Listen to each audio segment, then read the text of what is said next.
additional passengers in the next 10 years. The scheme will also support helipads and smaller airports in hilly, aspirational and northeast regional districts. Greenfield airports will be facilitated in Bihar to meet the future needs of the state. These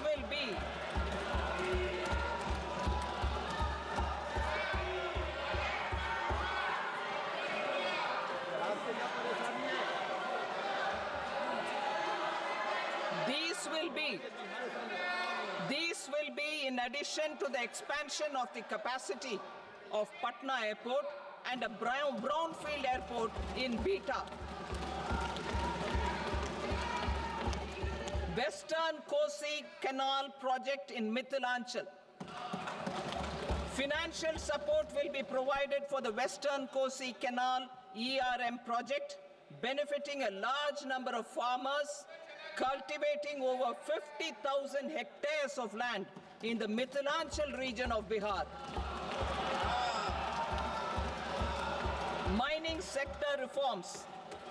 Mining sector reforms, including those for minor minerals, will be encouraged through sharing of best practices and institutions of a state mining index. A policy for recovery of critical minerals from tailings will be brought out. Under the special window for affordable and mid-income housing, SWAMI, 50,000 dwelling units in stressed housing projects have been completed and keys handed over to home buyers. Another 40,000 units will be completed in 2025, further helping middle-class families who are paying EMIs on loans taken for apartments while also paying rent for their current dwellings.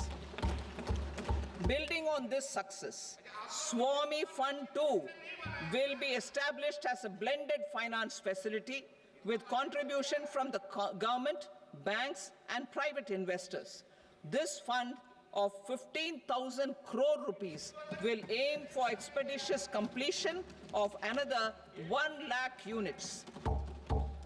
PM Gati Shakti data for private sector.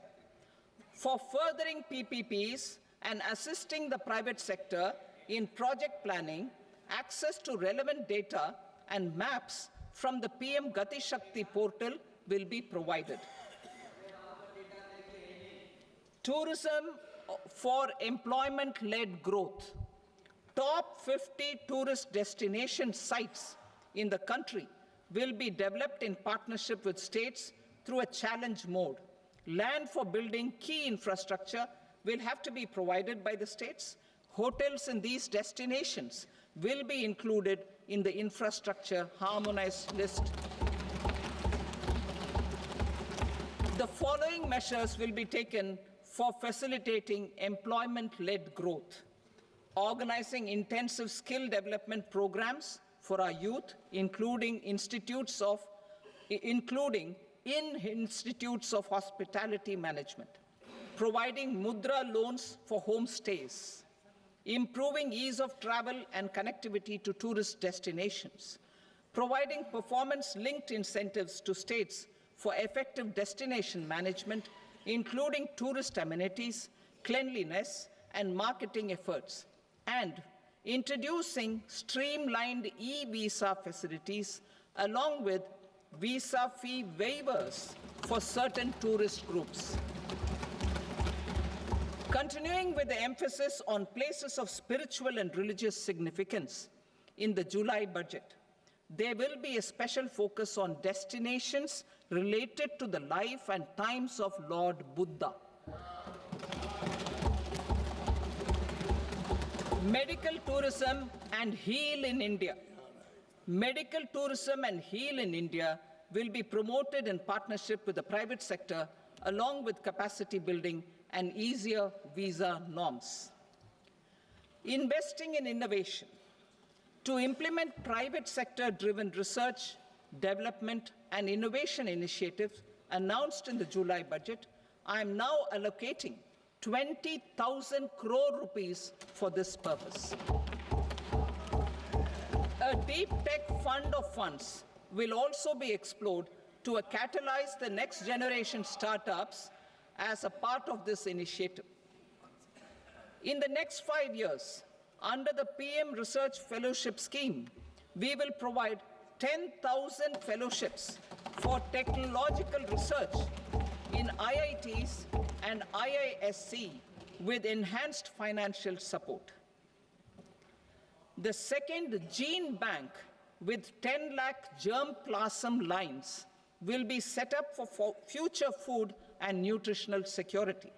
This will provide conservation support to both public and private sectors for genetic resources.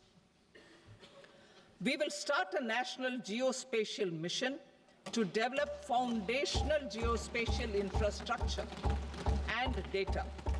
Using PM Gati Shakti, this mission will facilitate modernization of land records, urban planning, and design of infrastructure projects. A Gyan Bharatam mission for survey, documentation, and conservation of our manuscript heritage with academic institutions, museums, libraries, and private collectors will be undertaken to cover more than 1 crore manuscripts.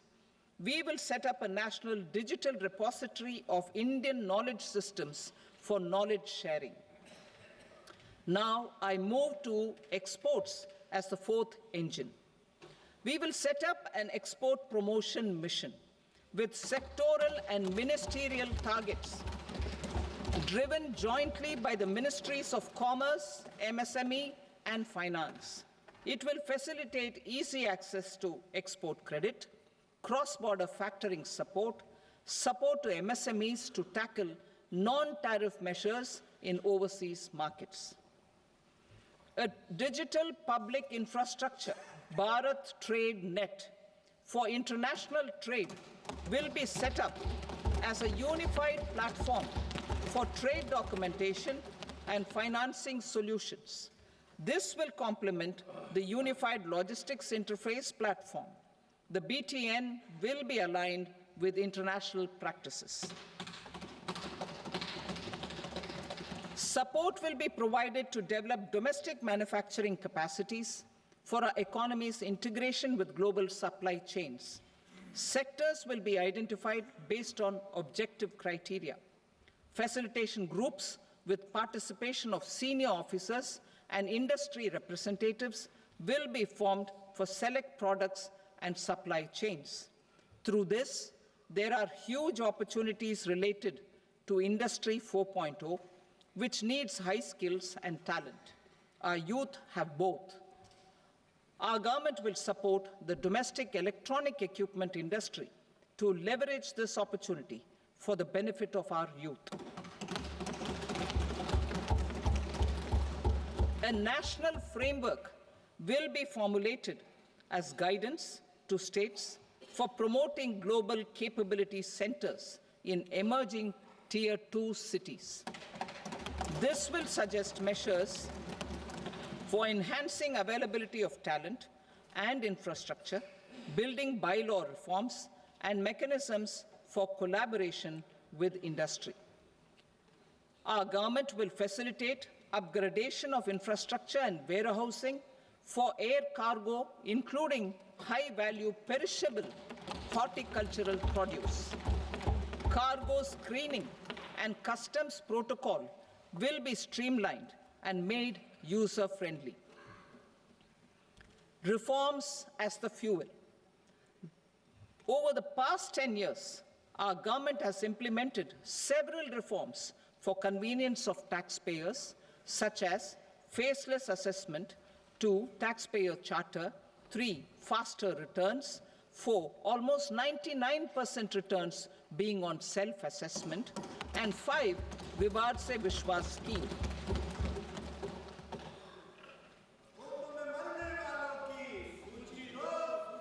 Continuing these efforts, I reaffirm the commitment of the Tax Department to trust first, scrutinize later. I also propose to introduce the new income tax bill next week.